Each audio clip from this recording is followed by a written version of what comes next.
Warner Brothers, and New Line are moving forward with an original China-set romantic comedy titled Singles Day.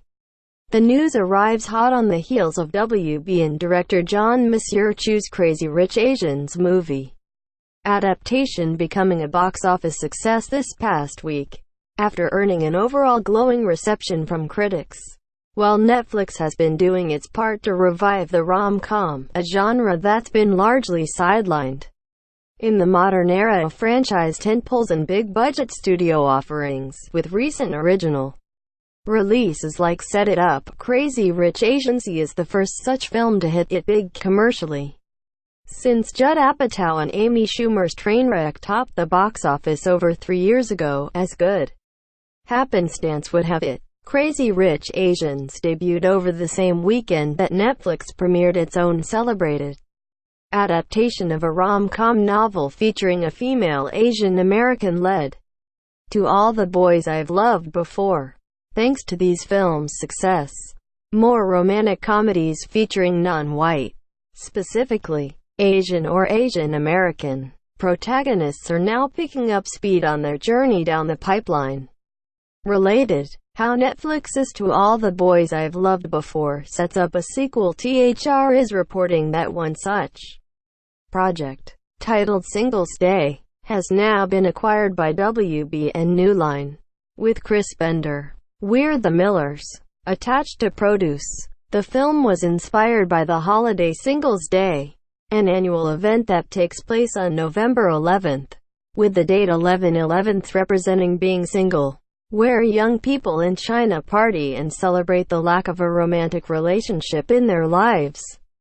Singles Day doesn't have a director lined up yet, but it's based on a screenplay by Lillian Yu, a writer on the NBC DC universe-based workplace comedy Powerless. According to THR, the current plan is for Singles Day to follow multiple characters and story threads, in the way that New Line rom-coms like He's Just Not That Into You and Valentines Day have before.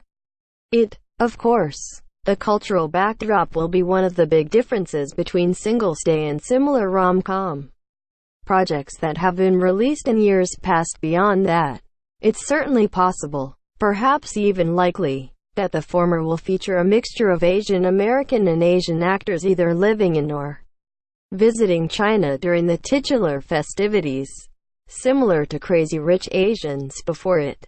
By the sound of it, Singles Day further resembles Crazy Rich Asians in the sense that it takes an established rom-com narrative formula and finds a fresh angle on it by focusing on the experiences of non-white characters and or people from a predominantly non-white country. Between Chus film and To All the Boys I've Loved Before alone, that approach has already begun to yield rich movie results, while in the process modernizing different subgenres of rom-com by making them more inclusive. If all goes well, Singles Day will become both a success in its own right and another noteworthy addition to this ongoing rom-com renaissance. We will bring you additional details on Singles Day as they become available. Source: THR Tags. Crazy Rich Asians. Singles Day. Looking for an ad-free experience on Screen Rant?